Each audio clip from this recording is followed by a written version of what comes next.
আমার নবীকে নিয়ে কটূক্তি করা। আরে বাক স্বাধীনতার ধর্ম নিরপেক্ষতার অর্থ যদি হয় আমার ইসলামকে নিয়ে বিকৃত করা, ধর্ম নিরপেক্ষতা গণতন্ত্রের অর্থ যদি হয় আমার ইসলামকে নিয়ে উপহাস করা, এমন গণতন্ত্র, এমন সমাজতন্ত্র, এমন বাক স্বাধীনতার কপালে এমন বাক স্বাধীনতাকে আমরা বুড়ি আঙুল দিয়েও করি না। আলোচনা পেশ করছেন কৃষকপুরের অহংকার, যশোরের অহংকার, জনাব হযরত মাওলানা মুফতি রিজওয়ান রফি। আমি সম্মানিত অতিথিকে আলোচনা পেশ করার জন্য বিনীতভাবে অনুরোধ করছি।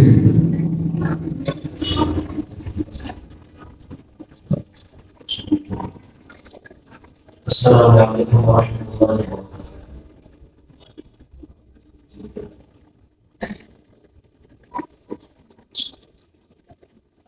إن الحمد لله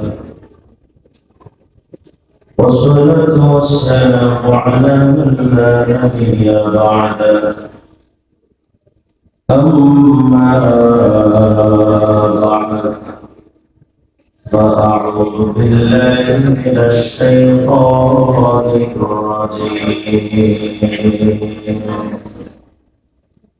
بسم الله الرحمن الرحيم.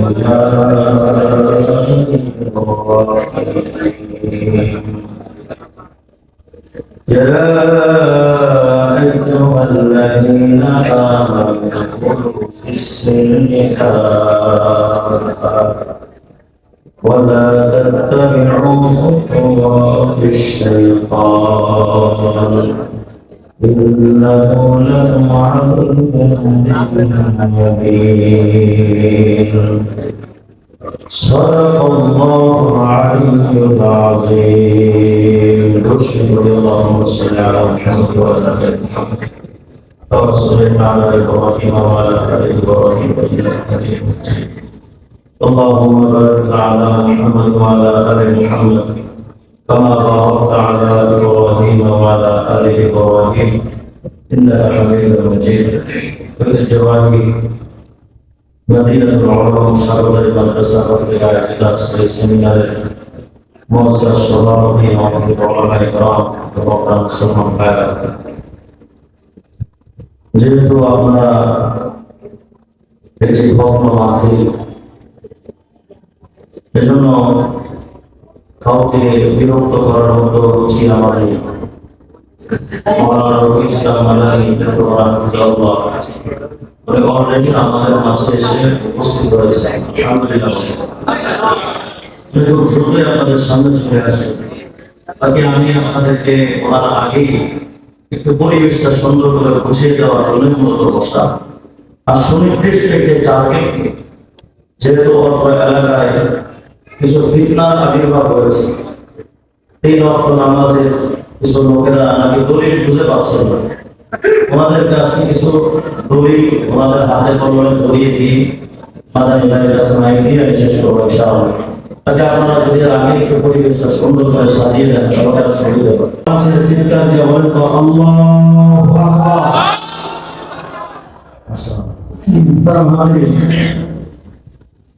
রাসূল করিম সাল্লাল্লাহু আলাইহি ওয়াসাল্লাম আখিরি নবী, তার আনিত ধর্ম ইসলাম আখিরি ধর্ম। আমাদের নবীর পরে আর কোন নবী হতে পারে না। আমাদের ইসলামের পরে আর কোন নতুন ধর্ম আসতে পারে? যারা এই ইসলামে আছে তারা মুসলমান, যারা এই ইসলামের সাথে নেই তারা বেঈমান, আর যারা এই ইসলামের সাথে দুশমনি করে তারা আমাদের চরম দুশমন। সুতরাং সাগরদারি মাঠে মেলা বন্ধ হয় না, মাহফিল যারা বন্ধ করে আমরা স্পষ্ট বলে দিতে পারি তারা ইসলামের দুশমন। কারা কাদের উস্কানিতে এগুলো হয়েছে এটা ভিন্ন কথা। আমরা কাউকে চিনি না, কাউকে ব্যক্তির সাথে আঘাত করা আমাদের উচিত না। তবে মুসলমানরা এটা দ্বারা কষ্ট পেয়েছে। এটার সাথে যদি কোনো এলাকার জনপ্রতিনিধি যদি সম্পৃক্ত থাকে তাহলে আমরা এটা বলে দিতে পারি, মুসলমানের ভোটে নির্বাচিত হয়ে মুসলমানের ধর্মীয় অনুভূতিতে আঘাত করবে, জুতা পিটা করে মানুষ খাবে। অতএব ইসলামের ব্যাপারে কারোর সাথে আমাদের কোনো আপোষ হতে পারে, বিশেষ করে কেশবপুরে মানুষের একটু জাগ্রত হওয়া দরকার। আমি আমার জন্মের পর থেকে কেশবপুরের মানুষকে শুধু ভীতু হতে দেখেছি, জাগ্রত হতে দেখেছি। কি হবে আপনার? মেরে ফেলবে, ফেলবে না। টাকাবন্দি করবে তো করুক না, মামলা দিবে তো দিক না। মামলা দিতে দিতে একদিন ওদের রুচি নষ্ট হয়ে যেতে পারে, মারতে মারতে এক সময় তাদের হাতে শক্তি বন্ধ হয়ে যেতে পারে, মুসলমানের ইমানি পাওয়ার বন্ধ হয় না। এখানে আপনাদের তো তাজা থাকা দরকার। আমি তো আপনাদের অনেকে ছোট ভাই করবো, অনেকে সন্তান করবো। আমার নামে তো 5টা মামলা আছে, মোট মামলা হয়েছে 8টা, 11-10টা পুরো হয় না। গ্রেফতার হয়েছে মাত্র 2বার, এখনো হ্যাট্রিক করে দিল, এখনো তো বেঁচে আছে, মরি তো নাই। সুতরাং আপনাদেরকে আমি বলি, একটু জাগতে শেখেন। যতদিন পর্যন্ত ঝিমিয়ে থাকবেন ততদিন পর্যন্ত আপনার পরাস্ত হবে। জাগতে শেখেন। আমার উস্তাদ মোহতারাম মাওলানা মামুনুল হক সাহেব বলতেন, যদি তুমি ভয় পাও তবে তুমি শেষ, যদি তুমি রুখে দাঁড়াও তুমি বাংলাদেশ। বাংলাদেশ হওয়ার চেষ্টা করো, পারবেন তো ইনশাআল্লাহ। যাও, এটা আমার খুব আলোচ্য বিষয় নয়। আমি এই এলাকায় শুনেছি কিছু 3 ওয়াক্ত নামাজের মানুষ তৈরি হয়েছে, যারা এই পবিত্র কোরআন শরীফে 3 ওয়াক্ত নামাজ নাকি খুঁজে পান না। আমি আজকে তাদের চোখে আঙ্গুল দিয়ে কোরআন শরীফ থেকে 5 ওয়াক্ত নামাজ বের করে দিয়ে যাবো। এরপর যদি কোনো ফিতনা ছড়ায়, ডাইরেক্ট জুতারি বের হবে, কোনো আলোচনা হবে না। ইসলামের নামাজ নিয়ে তুমি ঠাট্টা বিদ্রুপ করবা আর ওটাকে গণতন্ত্র বলে দাবি করবা, বাক স্বাধীনতা বলে দাবি করবা। তোমার কোনো বাক স্বাধীনতার অর্থ যদি হয় আমার ধর্মের বিরোধিতা করা, তোমার বাক স্বাধীনতার অর্থ যদি হয় ওলামায়ে কেরামের কণ্ঠ স্তব্ধ করা, তোমার বাক স্বাধীনতার ফলাফল যদি দাঁড়ায় আমার নবীকে নিয়ে কটূক্তি করা, আরে বাক স্বাধীনতার ধর্ম নিরপেক্ষতার অর্থ যদি হয় আমার ইসলামকে নিয়ে বিকৃত করা, ধর্ম নিরপেক্ষতা গণতন্ত্রের অর্থ যদি হয় আমার ইসলামকে নিয়ে উপহাস করা, এমন গণতন্ত্র, এমন সমাজতন্ত্র, এমন বাক স্বাধীনতার কপালে এমন বাক স্বাধীনতাকে আমরা বুড়ি আঙুল দিয়েও করি না। আমার ইসলাম যেমন আসছে তেমন থাকবে, কম হবে না, বেশিও হবে না। ইসলাম যেভাবে আছে এভাবে যারা মেনে নিবে তারা আমাদের বন্ধু, যারা মানবে না তারা আমার দুশ্মন, আমার জাতির দুশ্মন, মুসলমানের দুশ্মন, এই জাতির দুশ্মন, ইসলামের দুশ্মন। তাদের সাথে মুসলমানের কোনো সুসম্পর্ক হতে পারে না। দেখেন পবিত্র কোরআন শরীফ খুলেন, আজকে যারা আহলে কোরআন দাবি করেন, যারা আহলে কোরআন নাম দিয়েছে আহলে কোরআন, মানে তারা কোরআনের অনুসারী। কি চমৎকার নাম! মদের উপরে সুন্দর করে লিখছে ড্রিঙ্কস, কি লিখছে? ড্রিঙ্কস। জোয়ার নাম দিছে কেজিল, ইয়াবার নাম দিছে বাবা। কি দরদের নাম, কি সুন্দর নাম! এটা একটা কিয়ামতের আলামত। হারামের নাম পরিবর্তন করা হবে, এটা একটা কিয়ামতের আলামত। যারা কোরআনই মানে না তারা নাম দিয়েছে তারা নাকি আহলে কোরআন। আমি আহলে কোরআনে আমার কাছে মোট 33টা বই আছে, সব বইগুলো আনার সুযোগ পাইনি, মাত্র 2টা বই এনেছি। এদিকে যাওয়ার আগে ছোট্ট একটা ভূমিকা শুনি। আমাদের রাসূলের মানার কথা ইসলামে আছে না নাই? কত দলিল লাগবে আপনার? কোরআন শরীফের মধ্যে হাদিসে নববিয়ার মধ্যে ভুরি ভুরি আয়াত আর হাদিস আছে। কোরআন শরীফ মানে রাসূলকে মানা। কয়েকটা আয়াত আর হাদিস আমি আপনাদের বলি। সূরা হাশরের 7 নম্বর আয়াত, আল্লাহ পাক বলেন, ওমা আতাকুমুর রাসূল ফাখুযুহু ওয়া মা নাহাকুম আনহু ফান্তাহু। আমার রাসূল যেটা আদেশ করেন মেনে নাও, রাসূল যেটা নিষেধ করেন বিরত থাকো। এই হুকুমটা আমার না আল্লাহ? তাহলে রাসূলের আদেশ নিষেধ মানার বিধান হুকুম আমার না আল্লাহ? তাহলে বলেন তো নবীকে মানার কথা কোরআনে আছে না নাই?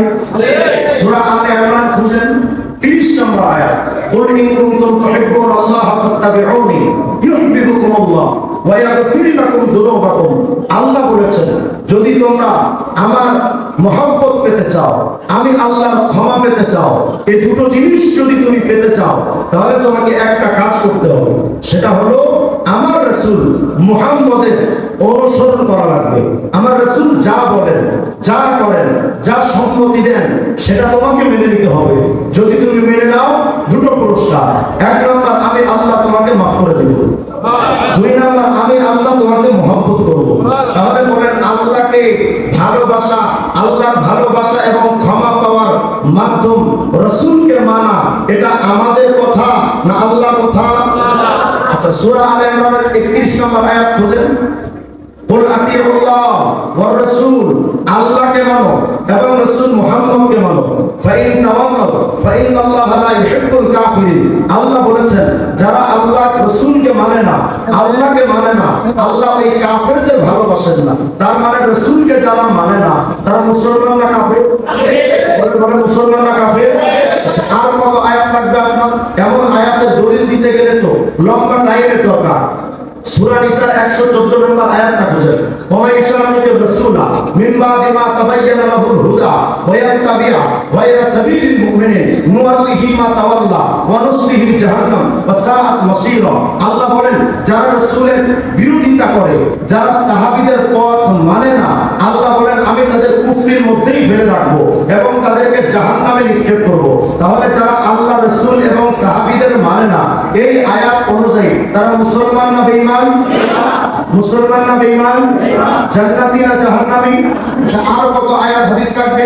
হাদিস যদি খুঁজেন, সহিহ বুখারী হাদিস তো সহিহ বুখারী 7280 নম্বর হাদিসটা খুঁজেন। আল্লাহ রাসূল বলেন, কুল্লু উম্মতি ইয়াদখুলুনাল জান্নাতা ইল্লা মান আবা। কিলা ওয়া মান ইয়াবা? ক্বালা মান আতাআনি দাখালাল জান্নাহ ওয়া মান আসানি ফাকাদ আবা।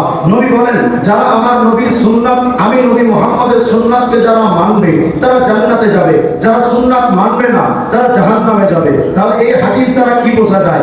নবীকে যারা মানে তারা জান্নাতি, যারা মানে না তারা আজকে কল করবেন তাহলে তারা জান্নাতি না জাহান্নামী? তাহলে আপনি আমাকে বলেন, যারা এই জামানায় আহলে কোরআন নাম দি, যারা বলে আমরা কোরআন মানি, নবীকে মানি না, তারা মুসলমান না বেঈমান? এই যে আমার কাছে একটা বই দেখতে পাচ্ছেন, এই বইটার নাম প্রচলিত প্রকৃত ইসলাম একটি পর্যালোচনা। লেখক আবু সাইদ খান, তিনি একজন আহলে কোরআনের সদস্য। আপনাদের এলাকায় যারা 3 ওয়াক্ত নামাজের কথা কয়, তাদের একজন মুখপাত্র, স্পিকার তিনি লিখেছেন কি, এই বইটা 22 নম্বর পৃষ্ঠা খুঁজেন। 22 নম্বর পৃষ্ঠার মধ্যে কি এই আহলে কোরআনের 12 নম্বর পৃষ্ঠা, আহলে কোরআনের সদস্য তিনি স্পষ্ট করে লিখেছেন, নবীকে মানার কথা ইসলামে নেই। আস্তে কথা বলুন। দেখেন কি লিখতেছে 12 নম্বর পৃষ্ঠা। কেউ কোন বাণীকে মুহাম্মদ সাল্লাল্লাহু আলাইহি এর বাণী, কর্ম, রীতি নীতি হিসেবে দাবি করলেও তা সত্য হিসেবে গ্রহণ করতে হবে, এমন কোন বিধান ইসলাম ধর্মে নেই। মানে নবীকে মানার কথা ইসলাম ধর্মে নেই। এতক্ষণ আমি আপনাদের সামনে যে আয়াত আর হাদিস পেশ করেছিলাম, বলেন তো নবীকে মানার কথা ইসলামে আছে না নাই? তাহলে এরা যে বললো নবীকে মানার কথা ইসলামে নাই, এরা কি সত্যবাদী না মিথ্যাবাদী? এরা মিথ্যা অপবাদ আমাদের উপরে দিয়েছে না আল্লাহ রাসূলের উপরে? আল্লাহ এবং রাসূলের উপরে যারা মিথ্যা অপবাদ দেয়, তারা পশ্চিম কালেও যার যাই কিছু হোক না কেন মুসলমান হতে পারে না। এবার চলুন, এই যে আরেকটা বই আমার কাছে, এই বইটার নাম ধর্ম সংস্কার। এই বইটার লেখক মজবাসার, মোহাম্মদ জামিলুল বাশার। এই মজবাসার তার এই বইটা 22 নম্বর পৃষ্ঠার মধ্যে দাবি করেছে সুস্পষ্ট ভাবে যে রাসূলকে মানা, এটা মানে কোরআনের পাশাপাশি নবীকে মানা, নবীর হাদিস মানাটা শিরক। কি বলছিলেন 22 নম্বর পৃষ্ঠা? ওই সিদ্ধান্ত কথা কোরআনের ব্যাখ্যা কোরআন গ্রন্থ নিজেই, এর সঙ্গে হাদিস, ফিকহ, উপনিষদ, টেস্টামেন্ট ইত্যাদি 2 নম্বরই মনুষ্য রচিত গ্রন্থের শরীক করার অর্থই স্বয়ং আল্লাহর সাথে শরীক করা, যা ক্ষমার অযোগ্য। মানে কোরআনের পাশাপাশি হাদিস মানা, এটা ডাইরেক্ট আল্লাহর সাথে শিরক করা। নাউজুবিল্লাহ। অথচ কোরআন হাদিস থেকে আমরা যা জানতে পেরেছি, আল্লাহর কোরআনের পাশাপাশি নবীর হাদিস মানা, এটা কি শিরক না ফরজ? বলেন বলেন, শিরক না ফরজ? যারা আল্লাহর ফরজ বিধান মানাকে শিরক বলে, তারা পশ্চিম কাল আর চাই কিছু মুসলমান হতে পারে না। আচ্ছা, এবার বলেন তো আমাদের কিবলা কোনটা? পশ্চিম তো আমাদের কিবলা। অন্য দেশে কিবলা অনেক সময় দক্ষিণ দিকে হবে, তাহলে মূল কিবলার মূল জায়গাটার নাম কি? কাবা। এই কাবা শরীফের একটা নাম আছে না? কি নাম? হ্যাঁ, ভাই ভাই বলেন না, বলেন কি? বাইতুল্লাহ। বাইতুল্লাহ শব্দের অর্থ কি? বাইতুল্লাহ অর্থ কি? আল্লাহ। এই যে কোরআন শরীফে দেখেন সূরা বাকারার মধ্যে আল্লাহ তাআলা 149 নম্বর আয়াতের মধ্যে বলেছেন, আল্লাহ তাআলা বলেন, ওয়ামিন হাইতু ফারাসতা ফাওয়াল্লি ওয়াজহাকা শাতরাল মাসজিদিল হারাম। তোমরা আল্লাহ নবীকে আদেশ দিচ্ছেন তুমি যেখান থেকে অভিমুখ হও তুমি বাইতুল্লাহ তথা মসজিদে হারাম কাবা শরীফের দিকে ফিরেই নামাজ আদায় করো। বলেন, কাবা শরীফের দিকে ফিরে নামাজ আদায় করা হুকুম আমাদের না আল্লাহ? বলেন আমাদের না আল্লাহ? এই যে দেখেন ধর্ম সংস্কার আহলে কোরআনদের বই, এই বইটা 259 নম্বর পৃষ্ঠা খুঁজে, 259 নম্বর পৃষ্ঠার মধ্যে 260 নম্বর পৃষ্ঠা দাবি করেছে নামাজ বা পাপ পূর্ণ কর্মের কোন দিক বা প্রচলিত কিবলার উপর নির্ভর করে না, বাধ্যবাধকতাও নেই। মানে নামাজের জন্য কিবলা দরকার নেই। এরপরে লিখছে, অতএব যে কোনো লোক বা জামাত যে কোনো সময় যে কোনো দিকে ফিরে নামাজ আদায় করায় কোরআন গ্রন্থে কোনো বাধা নিষেধ নেই। তার মানে আপনি উত্তর দিকে ফিরে নামাজ পড়তে পারবেন, দক্ষিণ দিকে ফিরে নামাজ পড়তে পারবেন। বলেন, মুসলমানদের জন্য কিবলামুখী কাবার দিকে ফিরে যদি নামাজ আদায় করা না হয় তার নামাজ হওয়ার সম্ভাবনা, অথচ এরা বলে আপনি যেদিকে ফিরে চান নামাজ পড়তে পারবেন। বলেন, এরা কি মুসলমান না বেঈমান? আচ্ছা, সূরা বাকারার মধ্যে আল্লাহ তাআলা বলেন, হযরত ইব্রাহিম আর ইসমাঈল আলাইহিস সালামকে আল্লাহ হুকুম দেন, ইসমাঈল আর ইব্রাহিম আতাহিরা বাইতিয়া লিত-তাইফিনা লিল-আকিফিনা ওয়া রুকআইস সুজুদ। হে ইব্রাহিম, লিত-তাইফিনা ওয়াল-আকিফিনা ওয়া রুকআইস সুজুদ, হে ইব্রাহিম আর ইসমাঈল তোমরা আমার ঘর বাইতিয়া, আমার ঘর তথা কিবলা কাবা, আমার ঘর এই কাবা শরীফকে তোমরা পবিত্র করো রুকু সিজদাকারীদের জন্য, তাওয়াফকারীদের জন্য, ইতিকাফকারীদের জন্য। আল্লাহ বলেন আমার ঘরকে তোমরা পবিত্র করো। তাহলে বলেন তো কাবা শরীফ কার ঘর? এই জন্য কাবা শরীফের নাম হলো বাইতুল্লাহ। কথা বলেন, তাহলে বলেন বাইতুল্লাহ কার ঘর? এই আহলে কোরআন তাদের এই বইটা ধর্ম সংস্কার বইয়ের পৃষ্ঠা নম্বর 259 লিখেছে কাবা আল্লাহর ঘর নয়। বলেন, এরা কি আহলে কোরআন না আহলে শয়তান? আহলে শয়তান যারা আহলে কোরআন বলে দাবি করে মুসলমানদের মধ্যে বিভেদ তৈরি করে, এরা কোনোদিন মুসলমানদের বন্ধু হতে পারে না। আচ্ছা, এবার বলেন তো নামাজ কয় ওয়াক্ত? সময় বলেন। এ ব্যাপারে কারো কোনো দ্বিমত?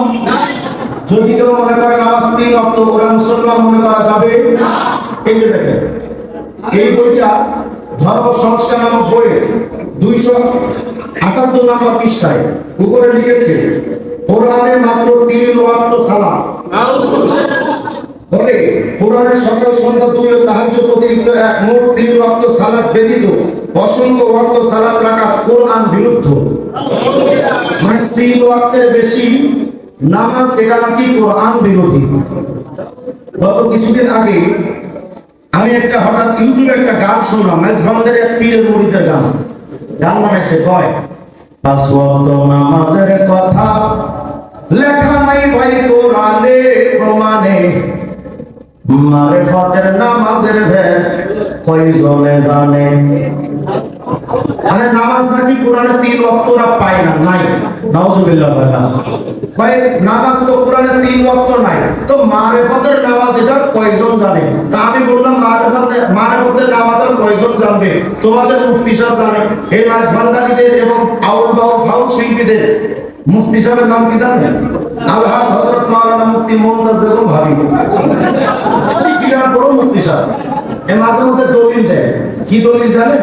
ভাই গান বাজনা জায়েজ। নাউজুবিল্লাহ। আসতে বলেন বাজনা জায়েজ, হালাল না হারাম? নবী বলেছেন আমানি রাব্বি বিমাহকিল মাআসিদি ওয়াল মাজামি ওয়াস সুলবি ওয়াল আওসান। আল্লাহ নবী বলেন এই বাদ্যযন্ত্র পুরুষ ইত্যাদি এগুলো ধ্বংস করতে আল্লাহ আমাকে দুনিয়ায় পাঠালেন। তাহলে যেই বাদ্যযন্ত্র ধ্বংস করতে আল্লাহ দুনিয়ায় পাঠালেন, ওই বাদ্যযন্ত্র যদি কোরআনের তেলাওয়াতের সাথে মিশ্রণ করা হয় ওই কোরআন তেলাওয়াত শোনা হয়। তাহলে যদি এই বাদ্যযন্ত্র কোনো গানের সাথে হয়, ওই গান মুসলমানের জন্য হালাল না হারাম? আর মুমতাজ ভাবি কইতে জায়েজ। আর দলিল কি?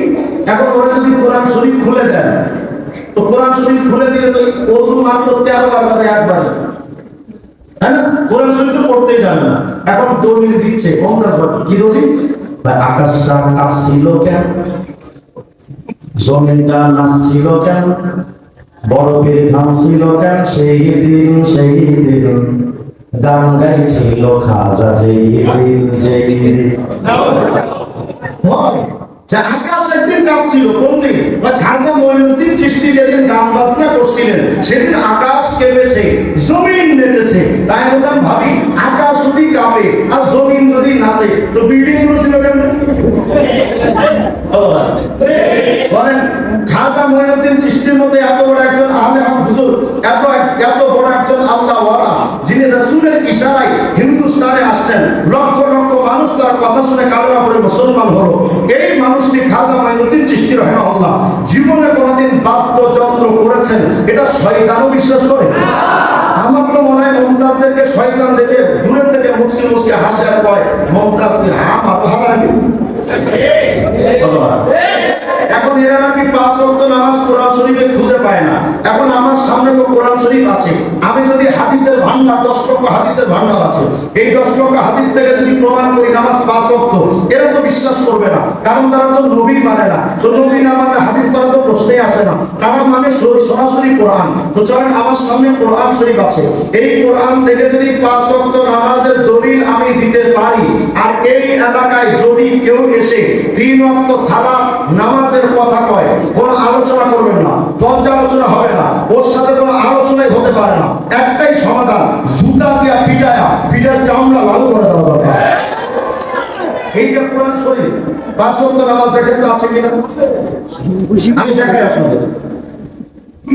প্রথমত একটা আয়াত দেখেন, সূরা হুদ 114 নম্বর আয়াত। এই সূরা হুদের 114 নম্বর আয়াতের মধ্যে আল্লাহ তাআলা বলেন, দেখেন আল্লাহ বলেন, ওয়া আকিমিস সালাতা তারাফাইন নাহার ওয়া যুলাফাম মিনাল লাইল। খুব মনোযোগ দেন, এখানে অনেক হাফেজ সাহেব আছেন, এই যে মামুন হাফেজ সাহেব, হুজুর হাফেজ সাহেব আছেন, অনেক হাফেজ সাহেব আছেন। আমি তো মিথ্যা বলার তো সুযোগ নেই, ওলামায়ে কেরাম আছেন, অর্থ যদি ভুল বলি তারাও তো এখানে শুনতে দিবেন। দেখেন এই আয়াতের মধ্যে আল্লাহ বলেন, ওয়া আকিমিস সালাতা তারাফাইন নাহার, দিনের 2 অংশে তোমরা নামাজ কায়েম করো। দিনের মধ্যে 2 অংশে নামাজ আমরা 2 ওয়াক্ত পড়ি। কোন কোন নামাজ? যোহর, আর বলেন না যোহর আসর। তাহলে 2 ওয়াক্ত নামাজ পেলাম তো।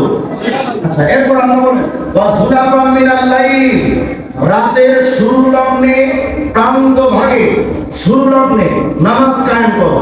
রাতের শুরুতে যে নামাজ আমরা পড়ি, এই নামাজ কোন নামাজ? মাগরিব। তাহলে যোহর পেলাম, আসর পেলাম, মাগরিব পেলাম, থাকলো কয় ওয়াক্ত? পেলাম কয় ওয়াক্ত? থাকলো কয় ওয়াক্ত? কোন কোন ওয়াক্ত?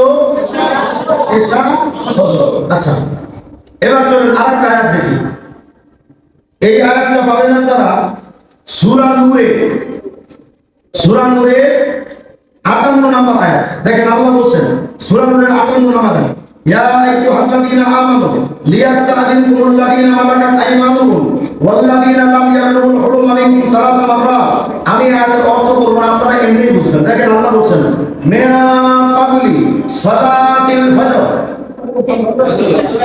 কথা হয় না, এটা আমার কথা না আল্লাহর কথা। বাকি আছে কোন অর্থ?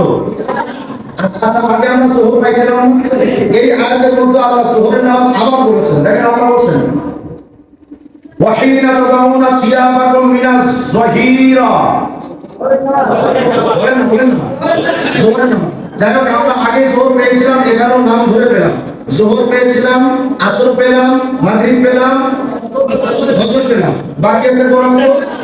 দেখেন আল্লাহ বলেন, ওয়া মিন বাদি, এটা সূরা নূরের 58 নম্বর আয়াত, ওয়া মিন বাদি সালাতিল ইশা। কথা বলেন না, বলেন না কোন নামাজ? এটা অনুবাদ করা লাগবে। সালাতুল ইশা মানে ইশার নামাজ। এখন বলেন তো কোন অর্থ বাকি আছে? একটা জিনিস বাকি আছে। একটা জিনিস বাকি আছে, ওদের সুতা দিয়ে পিটানো। 5 ওয়াক্ত নামাজ বাকি নাই, শুধু বাকি হলো কবি আর থাপড়ানো, কোনো আলোচনা হবে না। আর সবকিছু দলিল দিয়ে হয় না, কিছু কিছু দলিলের যন্ত্র দিয়েও হয়। এখন 5 ওয়াক্ত নামাজ কোরআন শরীফে আছে না নাই? তারপরও যারা বলে 5 ওয়াক্ত নামাজ কোরআন শরীফে নাই, তারা কি আলেম না মূর্খ? আচ্ছা, এখন প্রশ্ন হলো, হুজুর আপনি তো 2 আয়াত থেকে 5 ওয়াক্ত প্রমাণ করলেন, এক আয়াতের মধ্যে কি 5 ওয়াক্ত নাই? সেটা আছে। এই যে দেখেন সূরা বাকারা, সরি সূরা বনী ইসরাইল, সূরা বনী ইসরাইলে 78 নম্বর আয়াত দেখেন, সূরা বনী ইসরাইল 78 নম্বর আয়াত, আকিমিস সালাতা লিদুলুকিশ শামসি ইলা গাসাকিল লাইল ওয়া কুরআনাল ফাজর। এই আয়াতের মধ্যে 5 ওয়াক্ত নামাজ আছে, কিন্তু মূর্খরা বুঝবে না, কারণ বুঝতে হলে তো এই আয়াতের মধ্যে একটু ডুব দিতে হবে। ডুব দিতে দিবি না তো স্বর্ণ খুঁজে পাবি কেমন? দেখেন আল্লাহ বলেন আকিমিস সালাতা লিদুলুকিশ শামসি, সূর্য যখন ঢলে যায় তখন তোমরা নামাজ কায়েম করো। দেখেন তো সূর্য কয়বার ঢলে?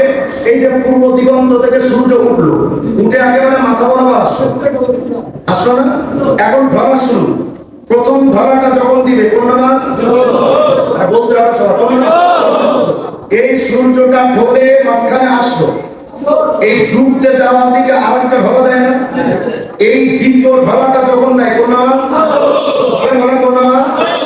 তাহলে প্রথম ঢলাই যোহর, সূর্যের দ্বিতীয় ঢলাই আসর। এই সূর্যটা যখন অন্ধকারে ঢলে যায় কোন নামাজ? মাগরিব। তাহলে এই সূর্য ঢলার মধ্যে আছে কয় ওয়াক্ত? যোহর, আসর, মাগরিব। দেখেন আল্লাহ বলেন ইলা গাসাকিল লাইল, রাত্রটা যখন একটু গভীর হয় নামাজ পড়ো। বলেন কোন নামাজ? বাকি আছে কোনটা? আল্লাহ বলেন এই আয়াতে ওয়া কুরআনাল ফাজর,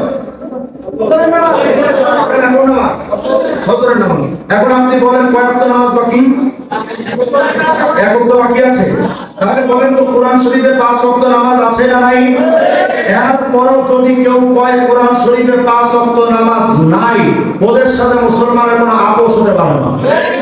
যারা বলে নামাজ 3 ওয়াক্ত তারা পাক্কা কাফের, যারা বলে নামাজ 3 ওয়াক্ত তারা পাক্কা বেঈমান, তাদের বউ তালাক, তাদের সন্তানরা হারামজাদা, তাদের সন্তানরা জাওলা, কোনো আলোচনা হবে না, তাদের সন্তানরা বেজন্মা। সুতরাং কথা ক্লিয়ার, যারা 5 ওয়াক্ত নামাজ মেনে নিবে মুসলমান, যারা মানবে না তারা বেঈমান। ওদের সাথে কোনো বৈবাহিক সম্পর্ক হতে পারে, ওরা মরলে ওদের জানাজা পড়া জায়েজ, ওদের মরলে ওদের জন্য দোয়া করা জায়েজ। একজন সুকুমারের যে মর্যাদা, একজন 3 ওয়াক্ত নামাজবাদীর একই মর্যাদা। সুতরাং ওদের সাথে কোনো আপোষ হতে পারে। সুতরাং আজকের সময়ে যারা সরল মনা মুসলমানদেরকে 3 ওয়াক্ত নামাজের ধোঁকা দিয়া, মানুষ তো এখন শর্টকাট পছন্দ করে। কি পছন্দ করে? মানে শর্টকাটে জান্নাতে যাইতেছে। এত সোজা জান্নাত কি এত সোজা? একে হাতে বানানো গুড় দিয়া কি মুড়ি আর গুড়ের মোয়া যে মুখে দিলে তার খাওয়া সহজ হয়ে গেল? এটা তো এত সহজ না। তুজাইয়ানাতিল জান্নাত, তুজাইয়ানুল জান্নাতু বিল মাকারে, জান্নাতটা সাজানোই হয়েছে কষ্টদায়ক জিনিস দিয়া। 5 ওয়াক্ত নামাজ পড়তে পারো না, 3 ওয়াক্ত পড়বা, 20 টাকার তারাবি পড়তে পারো না, 8 টাকার তারাবি পড়বা।